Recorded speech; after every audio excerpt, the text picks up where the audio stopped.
Hello, good evening.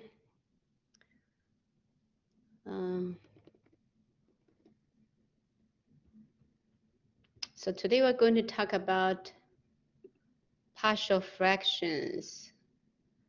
So just another, okay, so we're in techniques of integration. So we have learned integration by parts and trigonometric integrals and trig substitutions. So another strategy is called partial fractions. All right, so before I start, anyone has any questions?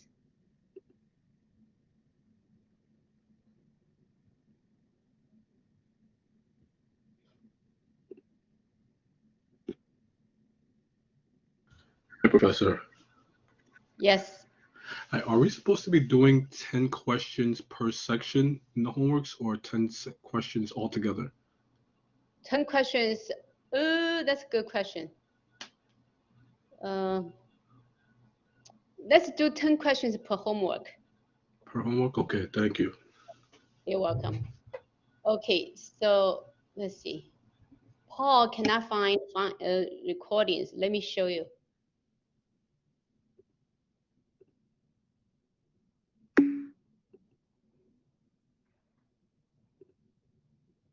So you go to the blackboard, right?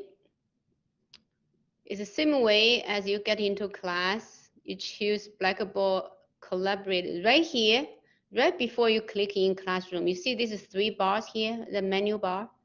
You click on it, you see the recordings. You click on the recordings. Sometimes you don't see all of them.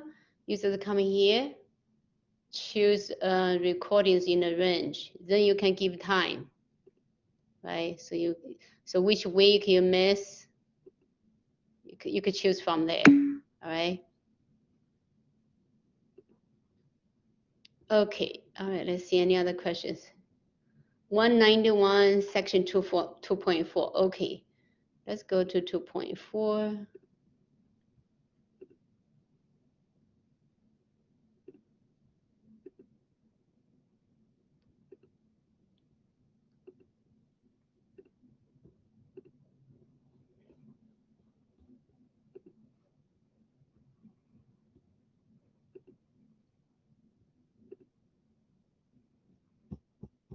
Arc length and surface area.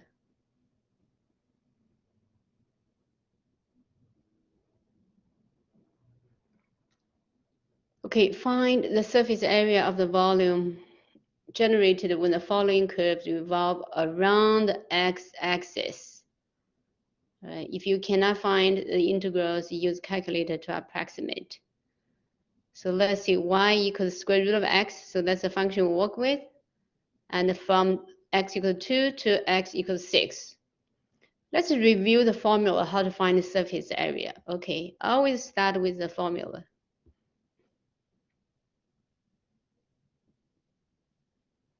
So this is a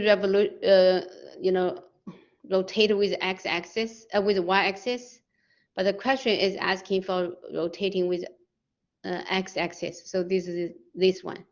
So calculating the surface area of a surface of revolution.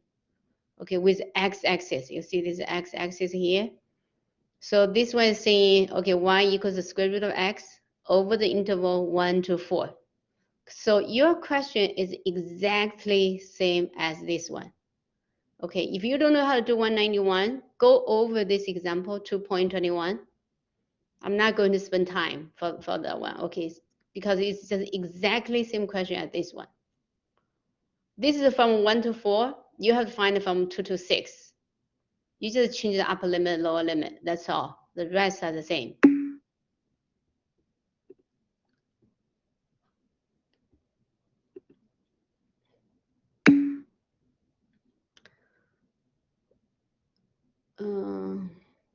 Will you give out the formulas to exams, for example, the arc length, or do we have to know them?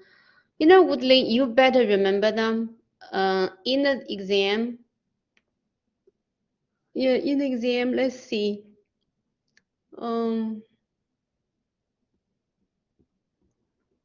Right, You know, it's not so good to try to memorize the formula itself. It's better to understand what was going on, right? It's better to understand what was going on. Better to understand the idea behind the formula, right? So do you see this like a 2 pi r, right?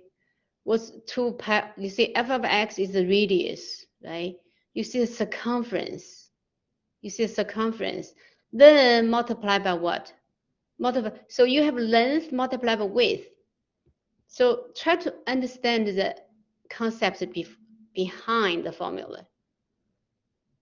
Because it's so difficult to memorize the formula without any meaning to you, right? If you could picture this, right? How do we find the surface area of this object?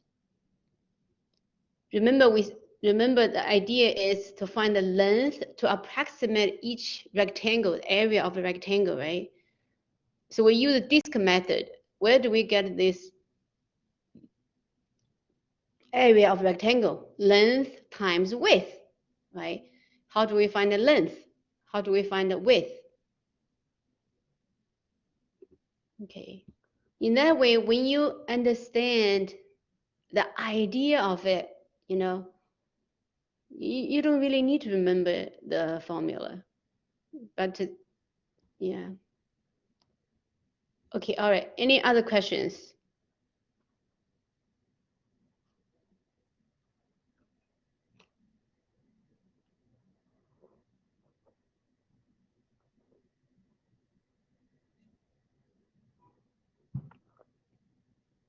All right, if not, let's go to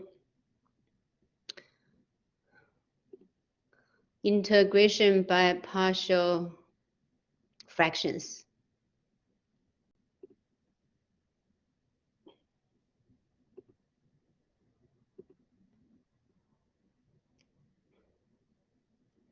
Okay, let's look at this one. So this one is saying we want to integrate this. So the numerator is a polynomial and the denominator is a polynomial. Basically, if we remember, this is rational functions. Rational functions. So one way to integrate this, we want to combine two ideas. Okay, so one of the ideas we want to use this. So 1 over u, anti-differentiate 1 over u du. We know that's natural log, absolute value of u. Because of the domain of logs, it has to be greater than 0. So we have to enforce, right? We have to force the value of the natural log to be positive. So we put absolute sign around the u.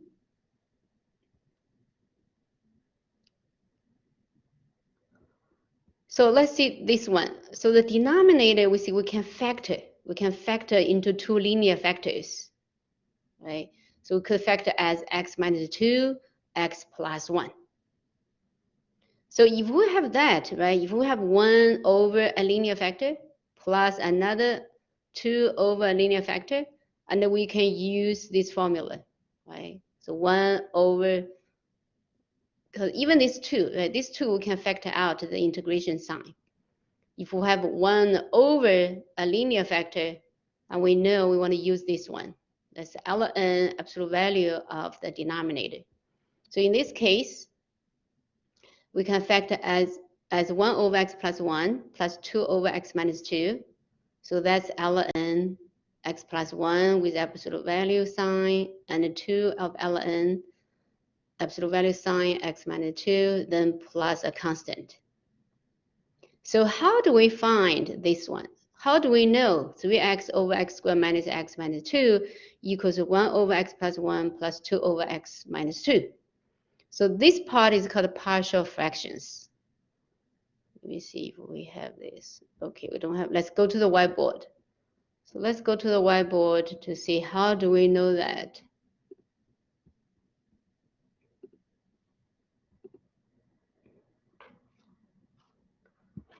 So we have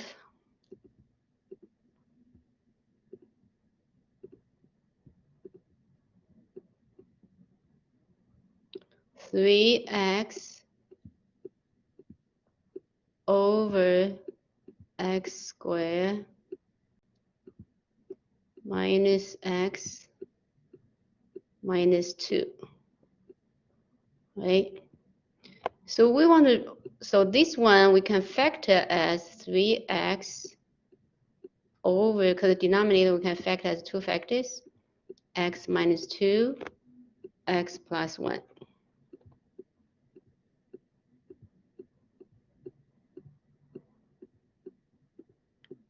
Now we want to write this one as sum A. This is like an opposite with finding common denominators, right? You could write x plus 1 here. You know, sum A, we don't know what A is yet. And the B over x minus 2. Let's see if this makes sense. Remember, if we start from this, right, we want to combine those two fractions. How do we combine? We want to find the common denominators, right? We would multiply the first one with x minus 2 over x minus 2. We would do the second one multiplied by x minus 1, x plus 1 divided by x plus 1, right? So we just do here, we just do the opposite. We just do the opposite. We just do the opposite. I change it to be blue color. So we're going to write A times x minus 2 plus B times x plus 1, right? That has to be what? 3x. Let's see if this makes sense.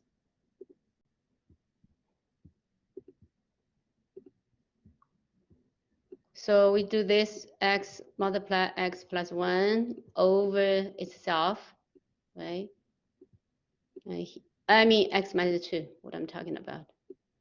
X minus 2, then this one also times x minus 2. Let me just go across it, right? Then plus b multiplied by, this is b, looks like 13, x plus 1, right? We want to make them common denominator. And that's why a times x minus 2 plus b times x plus 1 equals to 3x. So from here we can solve, right? So we get ax plus bx plus minus 2a plus b equals to 3x, right? And then we can write, so from here we say a plus b equals to 3, right? Because the x term has to equal to each other. And the b minus 2a or negative 2a plus b equals to 0, right? The constant term. The x term, so those two x term, so matches with this x term.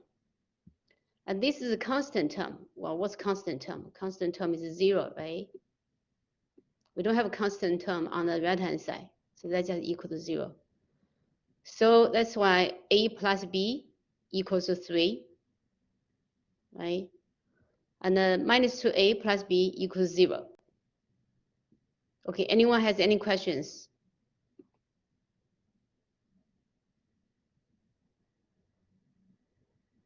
All right, so this looks good, right? So that means we can solve. So what is this? So we have two linear equations, right? We solve it. So this is a system. So 2a would equal b. Exactly. So from here, we can recognize this is a system of linear equations, right? The second one gives us b equals to 2a. And the first one gives us what? A equals to b equals to, oops. You know, there are different ways to solve this, right? You can use either way, substitution or elimination. But here I can write b, the first one I get b equals to 3 minus 8. So I equal those two. So this is saying 3 minus 8 equals to 2a, right? I solve this, I get 3a equals to 3. So I get a equals to 1. If a equals to 1, b equals to 2a, so b equals to 2. Right? So this process is called partial fractions. Right? So we have one, we started with one fraction. So we just do the opposite with, normally we would go from here to here, right? We say, okay, I have two fractions, I need a common denominator. Once I make a common denominator, I can combine the numerators. But here we do the opposite. Okay. For integration, we do the opposite. We go from here, we end up here. So now we know a and b, right? So a equals 1, so we get 1 over x plus 1. And b plus b equals to 2 over x minus 2. All right. So going from here to here is called partial fractions.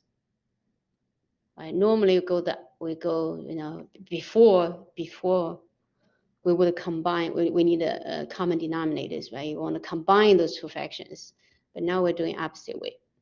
Okay, anyone has any questions?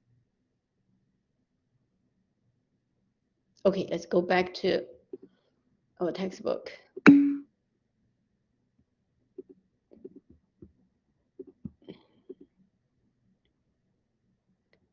How you got, oh, okay, let's go back.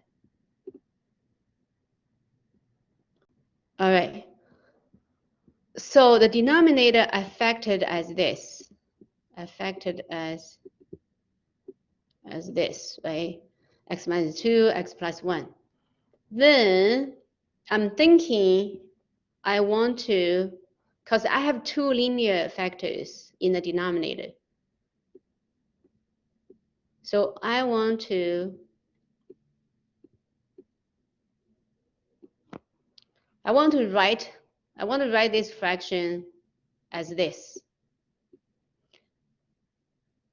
as in separate linear factors. So I want to write this fraction as a divided by one of the factors, x plus 1, and b divided by another factor. So what do I do? So how do I get that?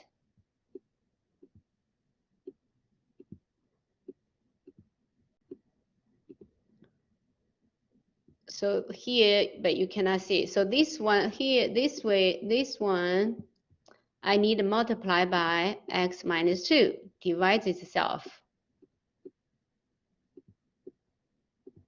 in the numerator and in the denominator, right? Because I can only multiply by 1. So for the first one, I multiply by 1, and this one is x minus 2, divides itself.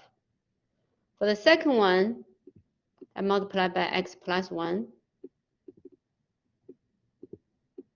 divides itself.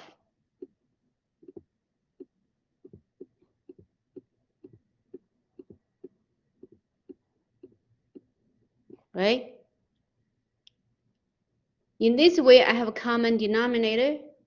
So I just add the numerator, right? This is just go across. So this one has to equal to 3x, isn't it?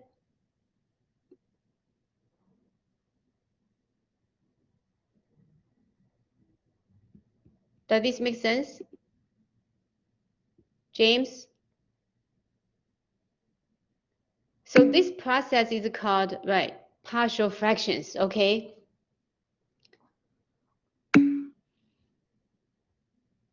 How did I get negative 2a plus b equals 0? Okay, so now I know this numerator.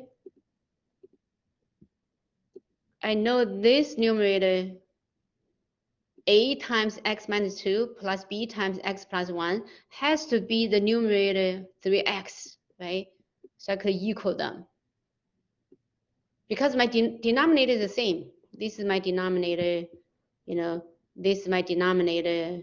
My denominator are the same. I don't have to care about the denominator. They're the same. Just one in factor form, one is expanded. So I just equal the numerators. So that gives me a times x minus 2 plus b times x plus 1 equals 3x, right? I distribute a, I get ax minus 2a. You see from here, I got ax minus 2a minus 2a, right? From the second one, I get b plus bx plus b. I get this one. I get bx plus b. That equals 3x, right?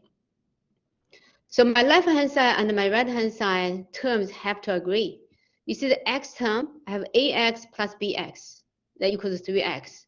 So that means a plus b equals 3.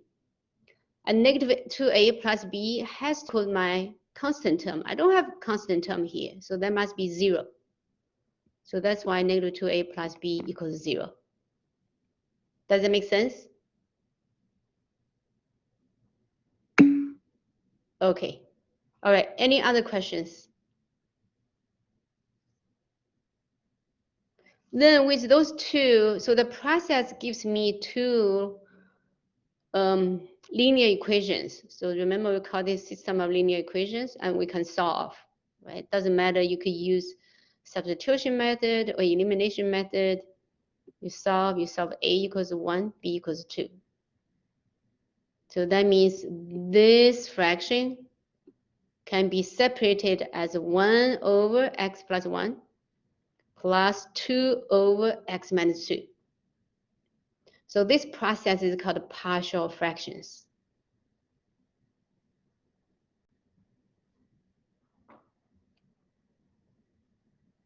Well, let's practice this a little bit. Let me make one question. Let's see. I have 5x minus 1. I'm just, make this up, okay? Divided by x squared minus 5x plus 6. Okay, try this. Try to write this one as two fractions with linear denominators. All right, try it. So try to follow this step.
Okay, so I'm giving you a little hint. You can form an equation a times x minus 2 plus b times x minus 3 because the denominator can be factored as x minus 2 times x minus 3, right? That equals to 5x minus 1. Okay, a equals to -1. Well, let me see. So a plus b equals to 5. And negative 2a minus 3b equals to -1. So there are 3 equations. Right. So we can do a substitution method. We could do negative 2a minus 3 times b. B is 5 minus a equals to -1. Then we solve this. Then negative 2a minus 15 plus 3a equals -1. So that means a equals to, oh, I got a equals to 14. Maybe I did something wrong. Let me check. So a times x, so ax plus bx equals to 5x, right? So that means a plus b equals 5. Negative 2a minus 3b equals to -1. Minus 2a minus 3b equals to -1. So the first equation, I'm going to write b equals to 5 minus a, then substitute into the second one.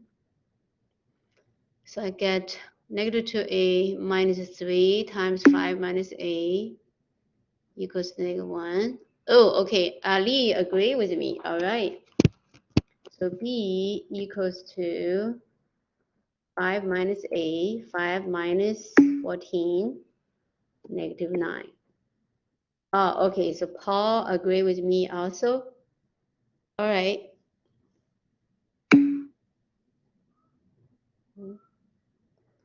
Right, so -9, so a equals to, Shahaya, I have the opposite.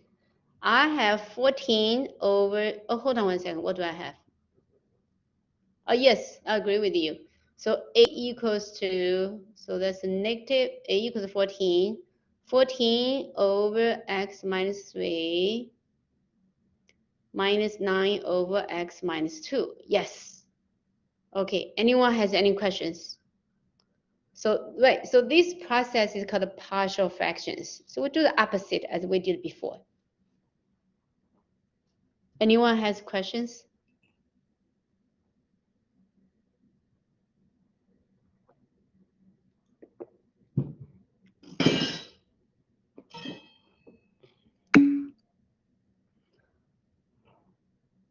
Yeah, but you have to see 14. Where do you put 14? You see, Shahaya's answer was right. Because our goal is not only get A and B, we need to put back. So the 14 over x minus 3 minus 9 over x minus 2. How did I get negative 2a minus 3b equals -1? Okay, let's so let me delete this ones. But let me first take attendance first. Let me take a picture first. Sometimes I forget to take attendance. So before I forget, let me take pictures first.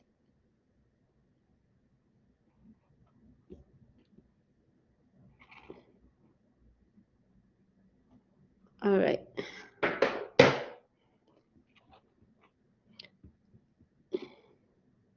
Okay, so Zachariah, so you see the denominator can be factored as x minus 2, x minus 3, right? So we want to write as, I think I have to delete this because I don't get space anymore. Does it matter if you choose a, it doesn't matter, but once you get an A and B, you have to know where to put, right? Because if you put it in the wrong denominator, with the wrong denominator, that wouldn't be right. So we have 5x minus 1 over that one we know we can factor as x minus 2, x minus 3.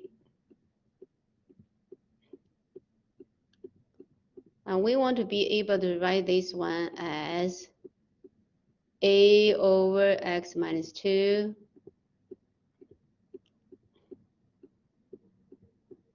plus b over x minus, oh, hold on one second.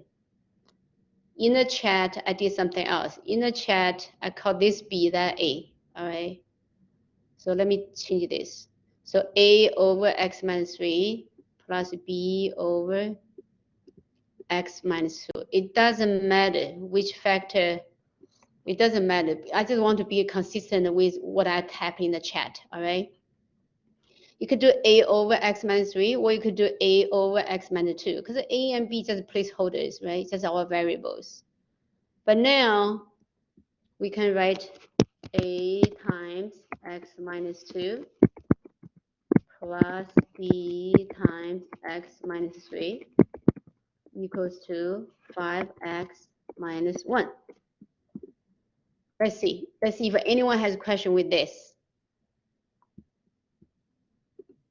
Do you see where I get this one?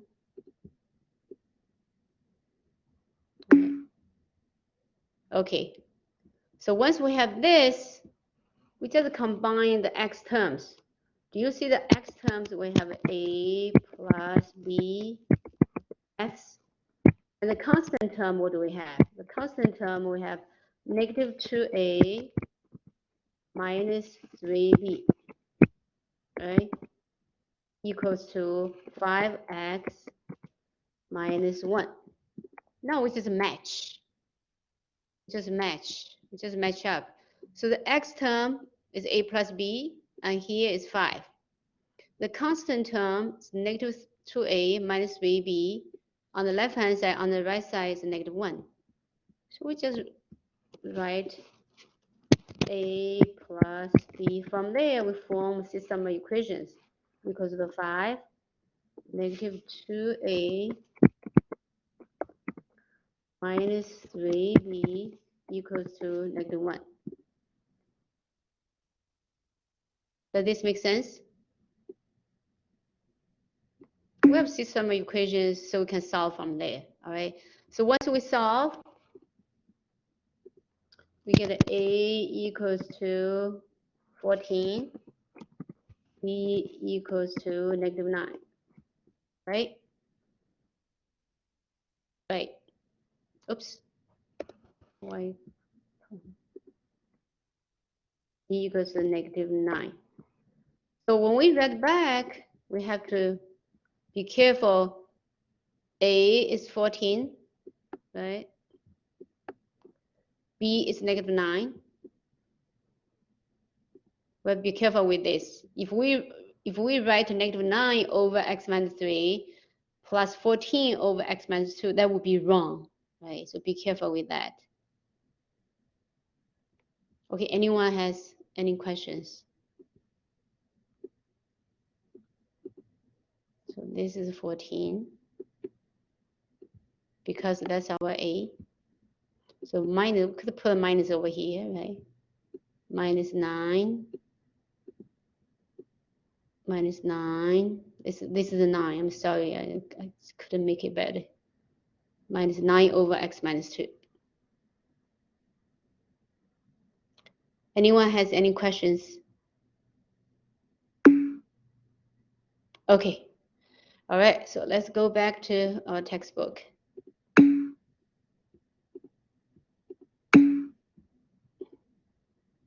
Oh, you're welcome. Thank you. All right.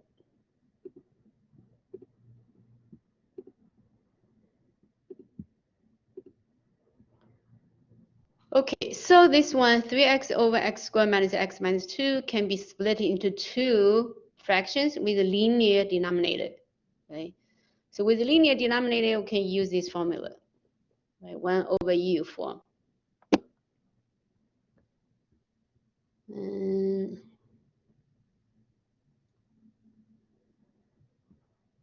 So let's see this example. Well, this example, the numerator has a higher exponent. So what do? We could do a synthetic division or long division, right?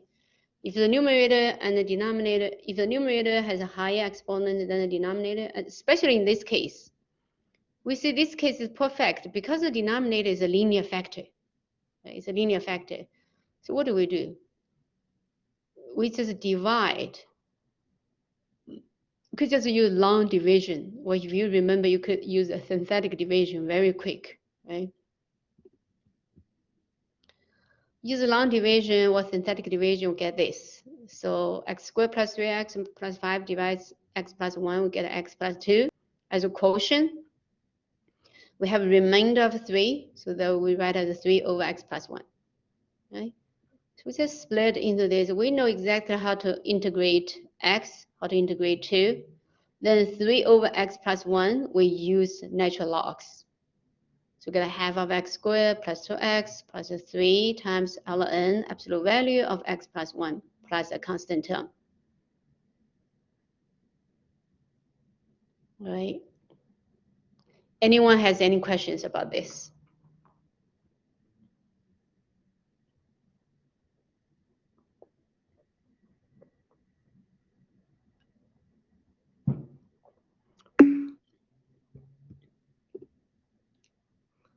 Just bring the x plus 1 to the top. Can you just bring the x plus 1 to the top and distribute? What do you mean? With negative exponent? Even in that case, sometimes it may work. Let's see. That's some idea. If sometimes, okay, sometimes it works for, right, that's another method, but that's a method won't work for these guys. It will work for some others. Let's see, let's go to whiteboard. I know what you're thinking. Let's see, let me just make a, you're thinking cases maybe like this. Maybe like, let's see, x squared minus 2.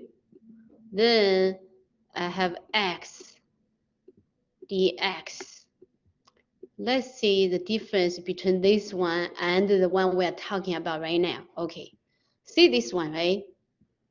If this one, we want to bring the denominator. So we have x squared minus 2.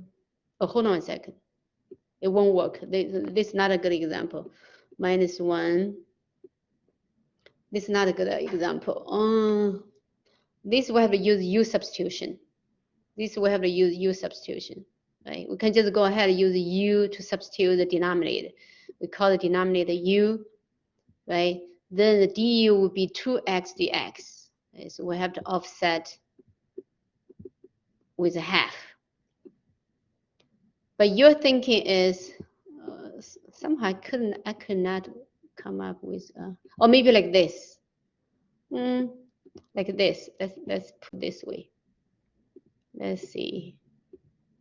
You're probably thinking something like this, dx, right? In this case, we can rewrite this as x raised by negative 2 dx. Then by power rule, we could anti-differentiate this, right? We would get negative 1 over x cubed. Is this what you're thinking? Okay, but no, for this case, for this kind of partial fraction, we may not be able to do this. We're not able to do that.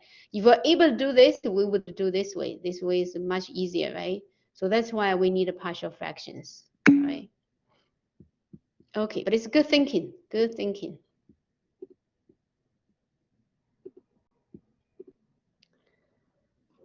All right, so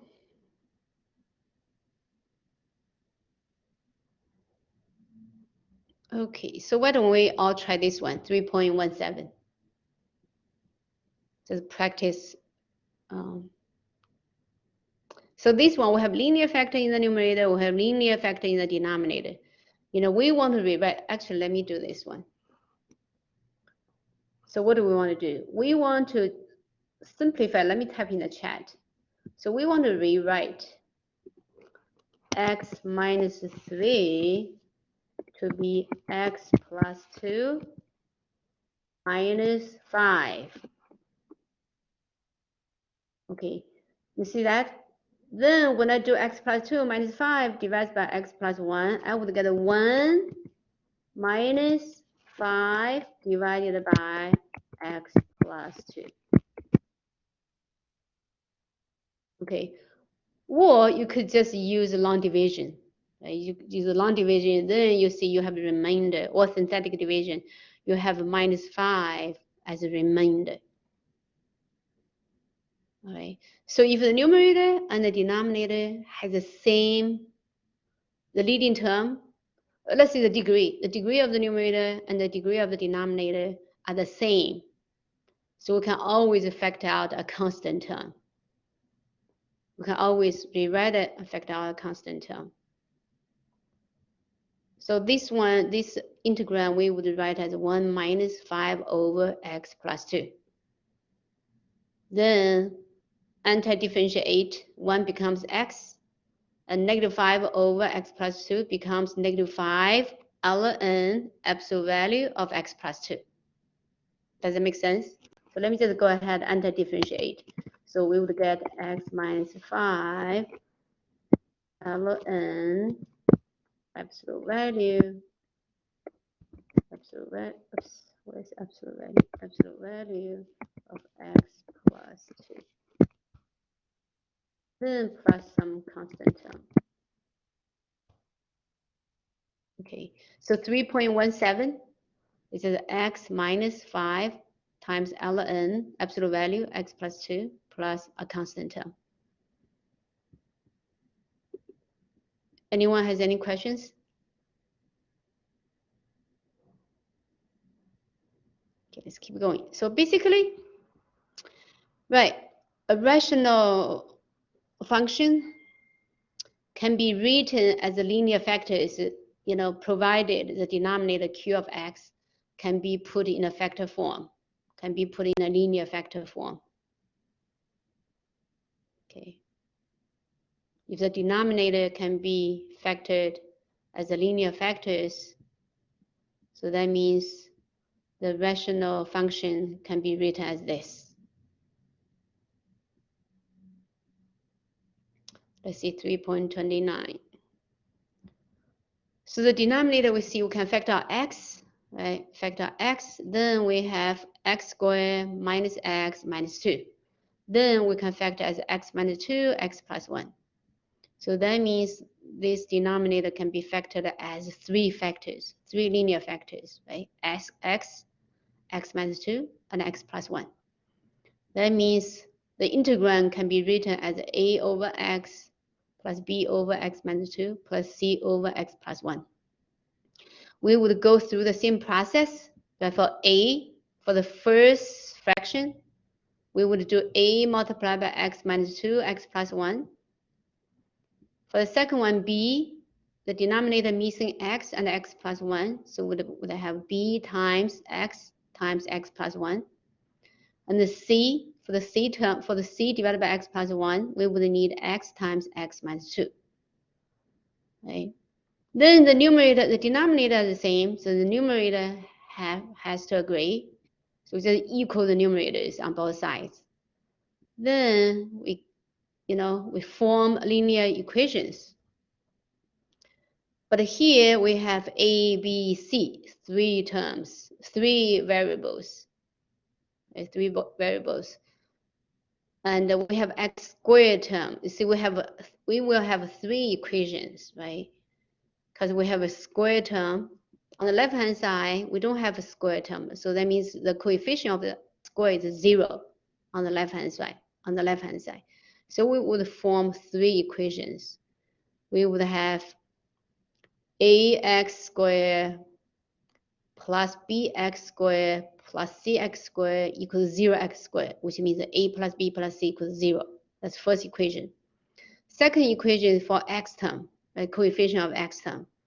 For the first one, we get a negative a x. From the second, we get a bx. For the third one, we have negative 2cx. So that means negative a plus b minus 2c equals to 3, right? Because the left-hand side, the coefficient of x is 3. Then the constant term. Constant term, we get a negative 2a minus, let's just negative 2a. Actually, constant term, right? Constant term, we just get negative 2a. So negative 2a equals to 2. From there, we solve a equals to negative 1. Then we go to the first one, second one, solve a, b, c. Because we have 3 variables, we need 3 equations, right, to solve for the 3 variables. Okay, anyone has any question for this?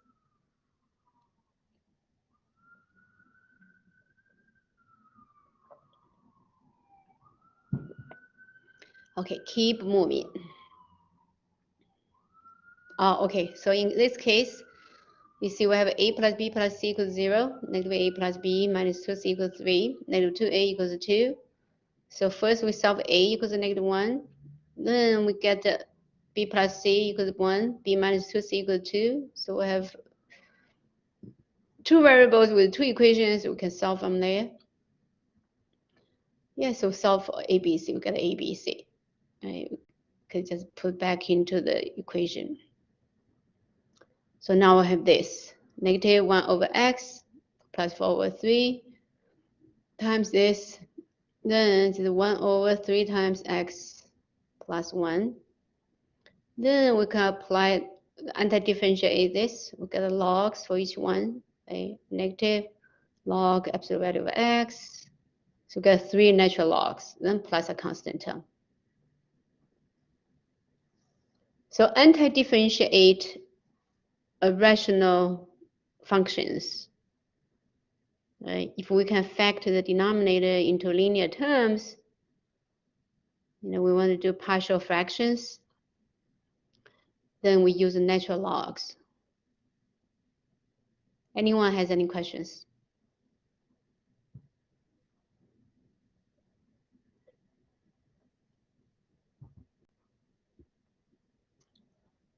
Okay, let's see this one. So this one, the numerator and the denominator have the same degree.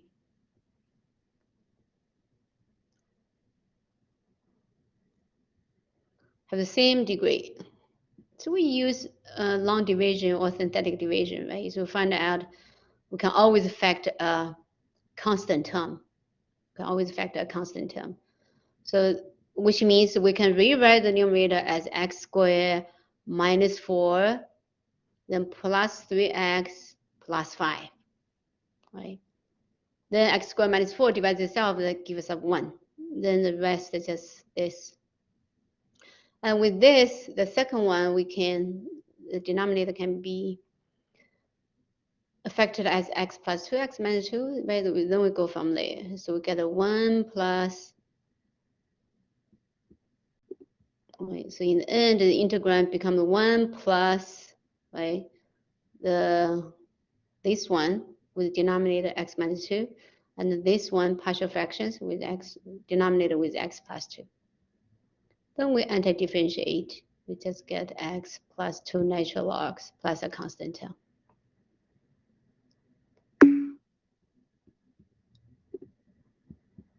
How do you know it's a short way again? Oh, because I have done so many times. Because I've done so many times. Let's see, let's go to the whiteboard. So basically, x squared plus 3x plus 1.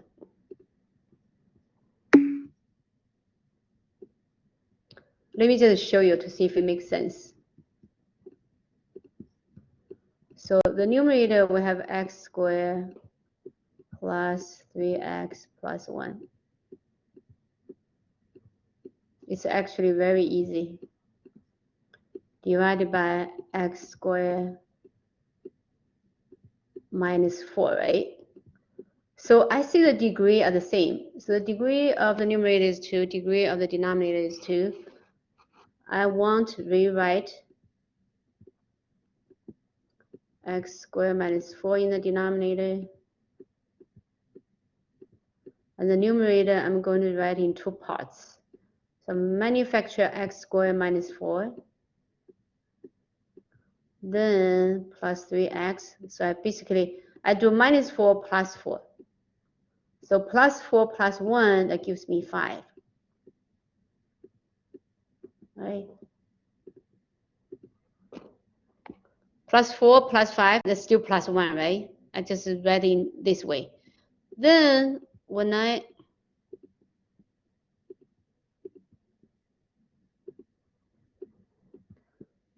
just separate it into 2 parts. So you see this part divides itself, that's just 1. Right? 3x plus 5 divides the denominator. Okay, I'm not going to rewrite that. Does this make sense? Do you see it's very easy? You just rewrite it. Okay, you just rewrite the numerator in terms of the denominator. So let's see what if I change this situation. Oh, you're welcome. Let's change it just a little bit. Let's see what if this is 2x squared. So I would factor out as 2x squared minus 8. Right? I would manufacture this to be 8. Then minus 8 plus 8 plus 8 plus 1. So this number will change to be 9. Right? Because if you have 2x squared minus 8, I can factor out 2. And this inside is still 4x squared minus 4. Then just this number becomes 2. So on and so forth. Right? If this is 3, you just add 12, subtract 12. If this were 5, you manufacture 5 times x squared minus 4, which you do plus 20 minus 20. All right. Okay, any other questions?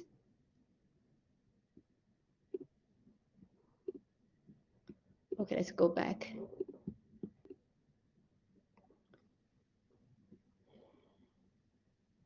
Okay, now let's see partial fractions with sine, cosine, or sometimes maybe other terms, right? So this one, we see the denominator, we can factor out sine x, right? We have sine x, parentheses sine x minus 1.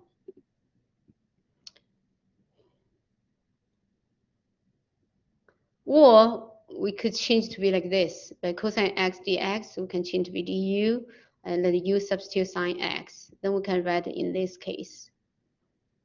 Then we can split 1 over u times u minus 1.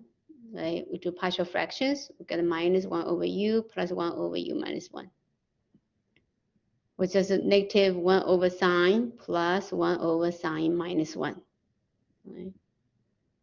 Then we use the natural, and when we anti-differentiate, the linear factors in the denominator just give us natural logs. Okay, any questions for this?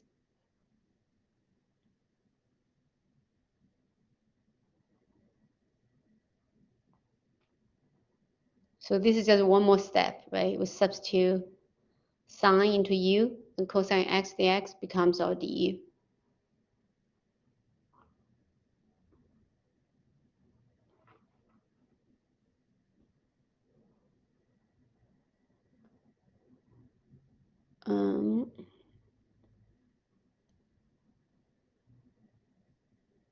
Okay, what about this one? So this one, we have 3 factors in the denominator. We have 3 factors in the denominator. So we could do 2 ways, right?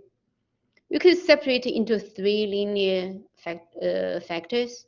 We could have a over 2x minus 1 plus b over another 2x minus 1 plus c over x minus 1. Or, let me see how the book does. Or, if we have square term in the denominator, the numerator, we would manufacture ax plus b. Okay, let me see how the book does. Let's see. Oh, the book factored as two factors. So the first one, okay, the first one is 2x minus 1. The second one is 2x minus 1 squared. In this case, the numerator will have linear terms. The numerator will have constant terms. So a is a number, b is a number, c is another number. Right? C is another number. So in this case, so look at this. So the first factor is 2x minus 1, linear term. But the second factor, because we have square term, so the second one, we do 2x minus 1 squared. 2x minus 1 squared. Okay. So then the rest is just the same. The rest is just the same, right?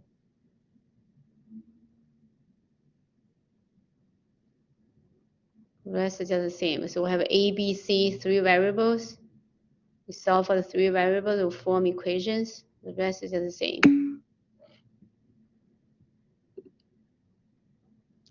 It's important that, is it important that the squared denominator be the b function?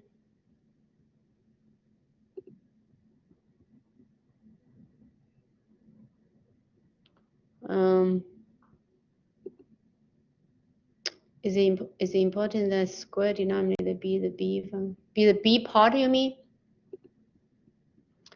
B over 2x minus 1 squared. Yeah. Okay, actually, there's 2 ways of thinking about this. For this one, it basically just combine the 2 steps. Let's just follow the book. Okay, if we have a square factors in the denominator, let's just do this. Let's just do a over 2x minus 1 plus b over 2x minus 1 squared. Okay, let's just follow this. There is another way of doing this, but let's just follow the book.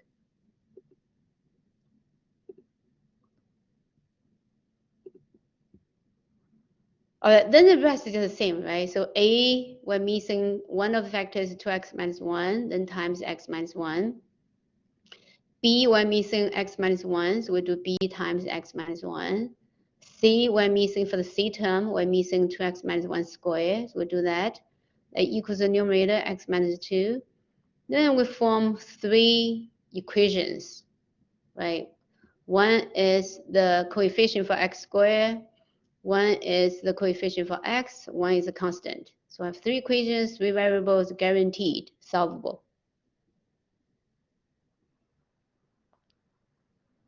Then after we do that, so a equals 2, b equals 3, and c equals -1. So we anti-differentiate each one, and with the square term, we can do that, right? So we could use u substitution, u equals 2x minus 1 was du. Du just equals 2 dx, right? So we'll get this. Get 2 natural logs. The middle one, we just get 3 over 2 times 2x minus 1. Does this make sense? Or any questions?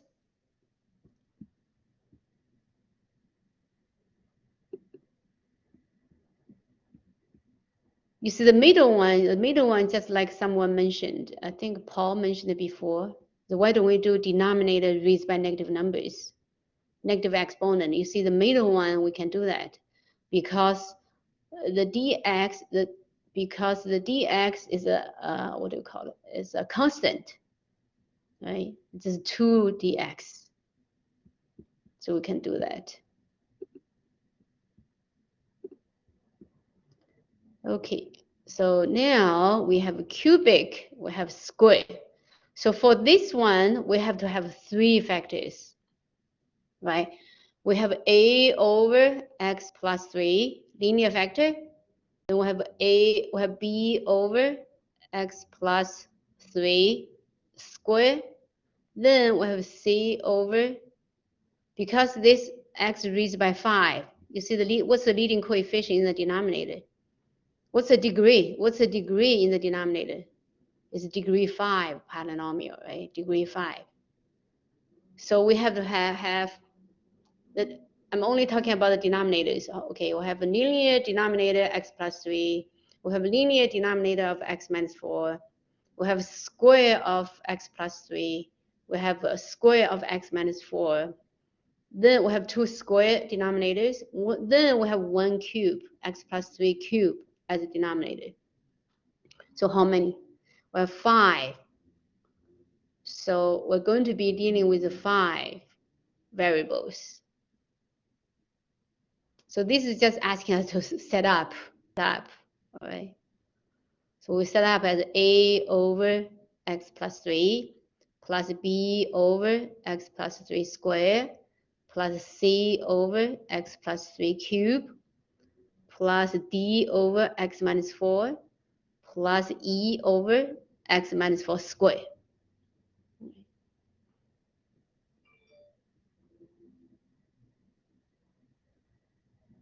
Okay, let's see this summary. The summary is saying when we're dealing with the integral as rational fractions, if the degree of the numerator is less than the degree of the denominator, so we use partial fractions, right? If the degree of the numerator is greater than the degree of the denominator, we can do long divisions, or we can do synthetic divisions. Find out the quotient, find out the remainder. And then once we do that, we try to factor the denominator. Because for this course, especially for this material, the denominator is usually factorable.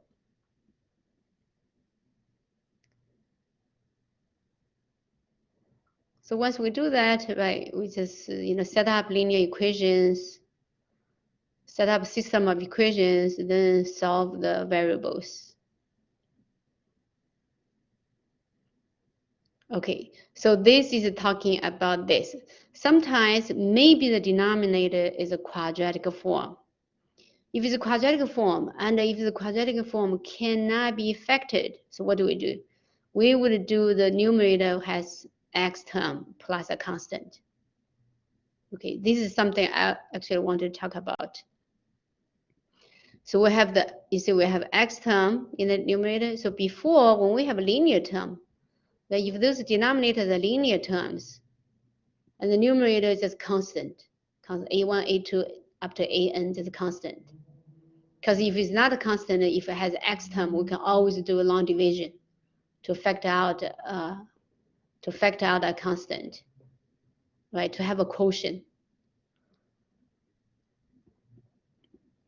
So a1, a2 up to an is a remainder for linear factors. But sometimes we cannot factor out the quadratic term. So what do? So we do the same thing. Only the numerator has x terms in it. Then we can also use u substitution, right? We use u substitution when we have an x term in the numerator. The denominator, we use u substitution, and then the numerator would have the dx term. Okay, let's hope they have an example, so I can show you as example. Yes, let's see this one. All right, so this would be one good example. So the degree of the denominator is x cubed. When we factor, we can factor as x times x squared plus 1. And we won't be able to factor out x squared plus 1. So we need to use b. So numerator, we're going to use bx plus c. All right, so we do this. So we have, so x is linear. So the numerator is just a constant. We use c over x. But x squared plus 1 cannot be factored as linear. So what do? The numerator, we would carry ax plus b. Right? Ax plus b. Because when the divisor is a square, the numerator can be linear. So then the rest are going to be the same. All right? So going to be the same. So ax plus b times x plus c times x squared plus 1. Then we distribute then we match up the coefficient with the like terms. So we form equation, we solve, get A equals 3, B equals 2, and C equals -3. So then that can be split into 3x plus 2 over x squared plus 1 minus 3 over x. So the first one, right, we can integrate.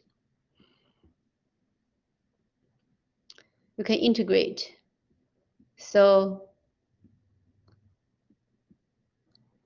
3x plus 2, so they just split into 2 of this. So 3x, so split it into 3x over x squared plus 1, right? 3x over x squared plus 1. And this one, then the second one is 2. We can factor out the 2. We split into 2 over x squared plus 1. 2 over, but 2 factor out 2, so we have 1 over x squared plus 1. So that's the anti-differentiation is the arctangent. Okay, remember we have a squared plus x squared arctangent. The first one is ln x squared plus 1. Then a different derivative of x squared plus 1 is 2x, right? 2x, we have an x term here, which is offset with half. All right, so we get this. Okay, anyone has any questions? So this is dealing with the denominator is quadratic. As you can imagine, right, if we have a cubic in the denominator and we have the manufacturer's square term in the numerator. Because if the denominator is degree n, the remainder can be up to n minus 1 degree, right?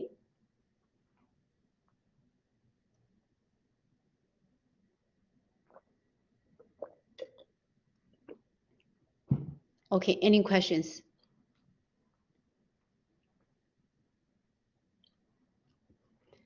All right, let's keep moving. Oh, why don't you try this? Remember the formula for x cubed minus 2 cubed? So this is the difference of 2 cubes. Right, think about a cubed minus b cubed. That would be a minus b as a factor. The other factor is a squared plus ab plus b squared. Right? In this case, a is x, b is 2. Oh, actually, let me see. Okay, these examples, so let me show you. It's not an exercise. So these examples.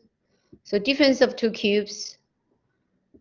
So we have x minus 2 times x squared plus 2x plus 4. Right, so we have a quadratic form. So we do a divided by x minus 2, the first linear factor. And the second one is quadratic, and it cannot be factored. So we do the numerator as bx plus c. Then we have a times x squared plus 2x plus 4 plus bx plus c times x minus 2. Then we just match up the coefficient for x squared, for x, for the constant. Then we solve. So we get a equals 1 over 12, b equals a negative 1 over 12, c equals a negative 1/3. That means we can split at this. Right, we anti-differentiate. This one, the first linear one, 1 over x minus 2, anti-differentiate, we get ln x minus 2 absolute value. But what about this one? X plus 2 over x squared plus 2x plus 4. So this one thing we can use.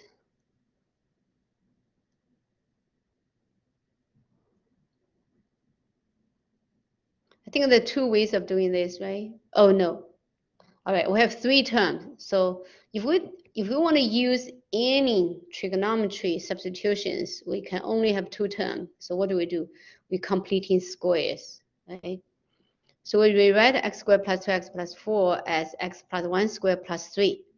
So now you see we have a squared, a is x plus 1, right? Plus some other square, which is 3, can be written as square root 3 squared. So we still have the form. Okay, so now we write this as x plus 1 squared plus 3. So we let u be, oh, right, u, okay, writing one variable as u equals x plus 1, and du just dx. So this one we're writing as u plus 3 over u squared plus 3. Then we split into 2. So u over u squared plus 3 over u squared plus 3. So the rest is just, similar, right? So the first one just anti-differentiate. We have ln absolute value u squared plus 3, then offset by half. Then 3 over u squared plus 3, we use arctangent, right? U squared plus 3, square root 3 squared. Use arctangent formula. Then substitute back u as x squared plus 2x plus u as x plus 1, u as x plus 1. You'll get this. Okay. That's it. So that's the strategy for if the denominator we cannot write in linear term and also has 3 terms in it, has square term, has x term, has constant term. So we want to manufacture as a perfect square plus a number, right? Then we use u substitution. So then we get a u squared plus something squared. All right, any questions for this?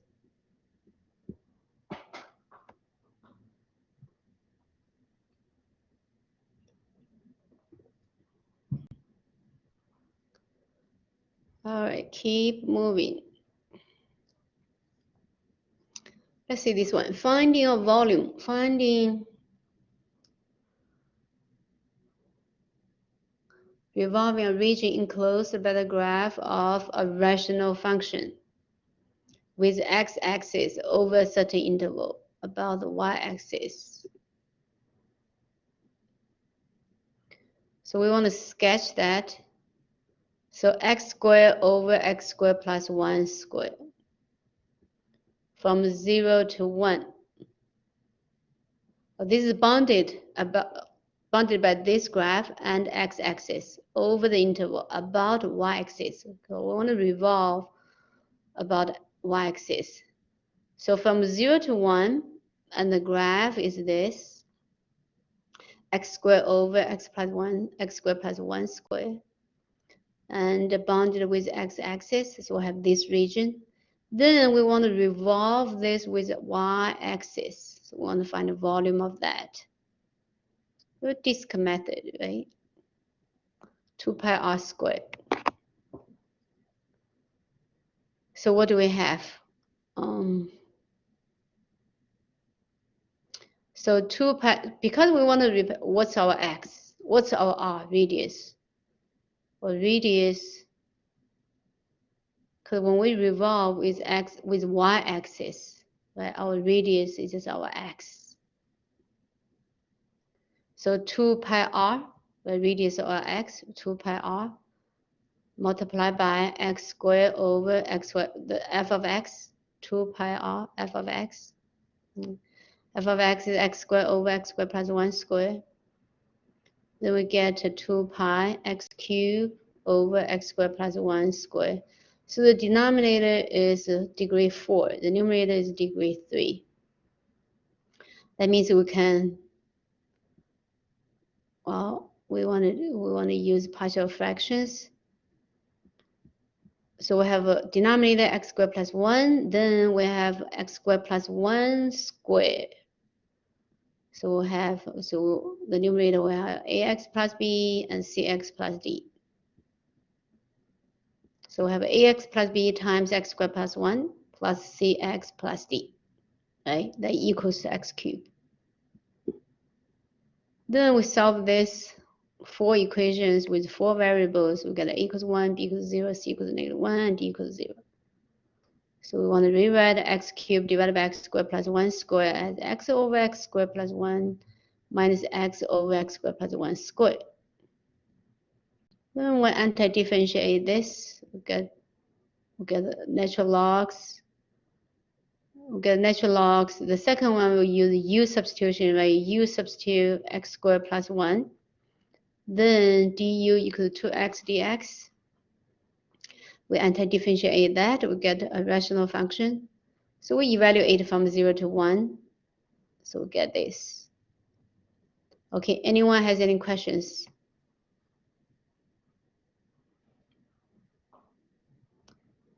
So we use partial fractions to deal with the integrand as rational functions. Oh, sure. You want to see the partial fractions, this part?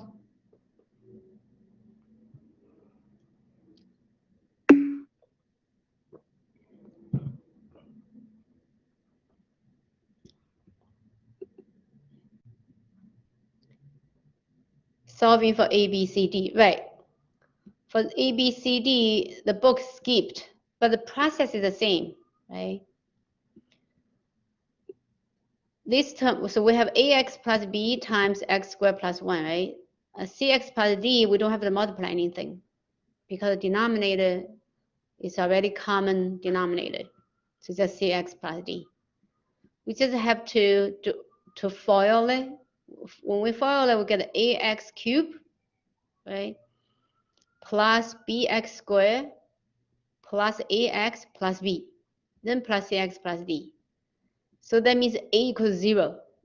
Then a equals 1, right? Because ax cubed equals 1x cubed. That means a equals 1. Bx squared, well, the left-hand side has no square term. That means b equals 0. Similarly, for ax plus cx equals 0, so a plus c equals 0. That means a equals negative c. So if a is 1, that means c equals negative 1. And for d, for constant term, b plus d equals 0, right? B is 0, so d is also 0. So the books just skip that. Okay, any other questions?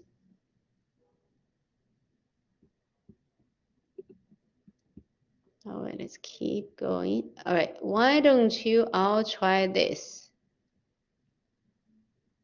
Okay, I'll try this. So how many denominators we should have? How many variables we have? 1, 2, 3, 4, 5.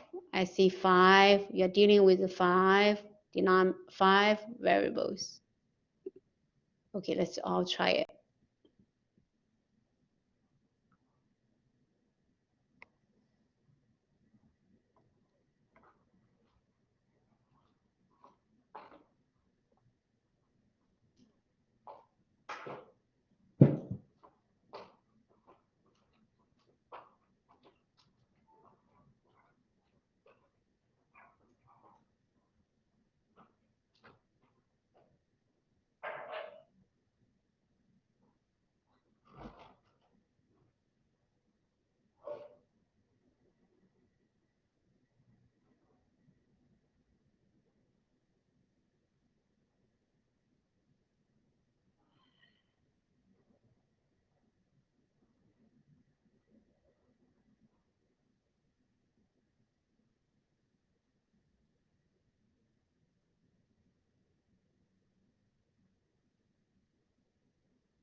We need to form equations, right? It's a lot. So x minus 3. So I'm going to do here. I hope everyone is trying.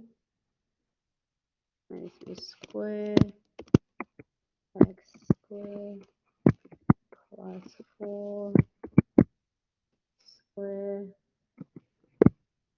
plus b times x plus 2. My goodness, this is tedious. X plus x minus 3 x squared plus 4 squared plus c x plus 2 x squared plus 4 squared plus b x plus 2 x minus 3 squared x squared plus 4 plus e x plus 2 x minus 3 squared.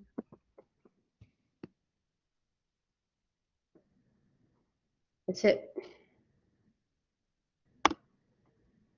Okay. It's a lot of calculation.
Oops.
Oh, this is too much calculation.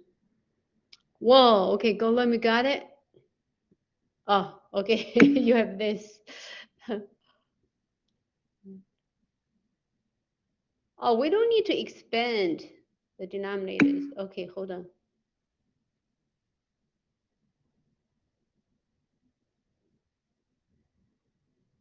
Okay, anyway,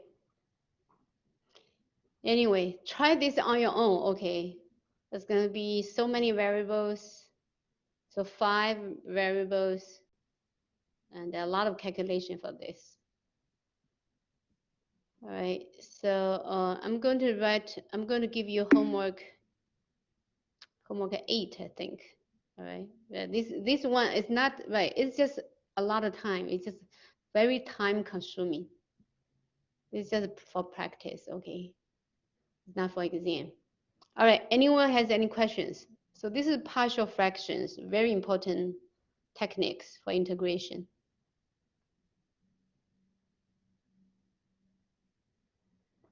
If no questions, we'll finish here. I'm going to assign your homework. All right.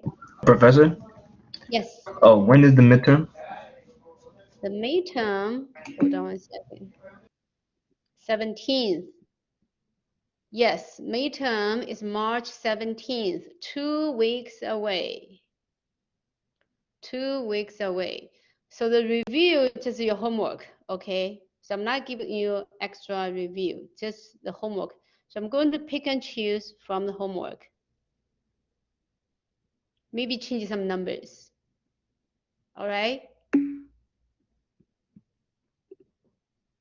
Which topics will be on the midterm?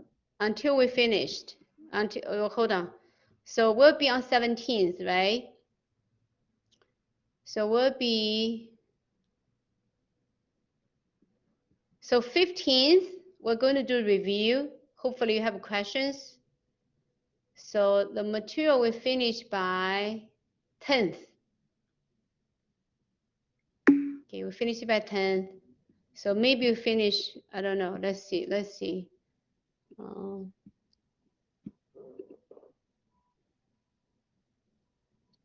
Other strategy, okay, maybe you finish by improper integrals, all right? Let's see what's the other strategies. Oh, we're not going to talk about sine, cos. We're going to skip this one. Numerical integrations, let's see, what is that? The middle point. Using the middle point, oh, this doesn't make sense.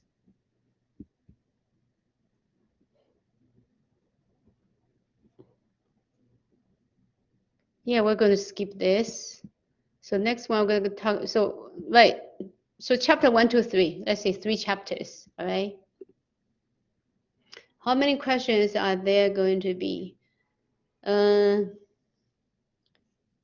around 20 questions. Okay.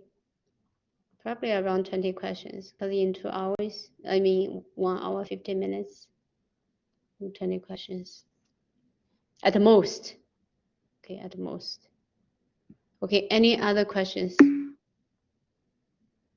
Thank you guys. Have a good night. All right. And have a good weekend too.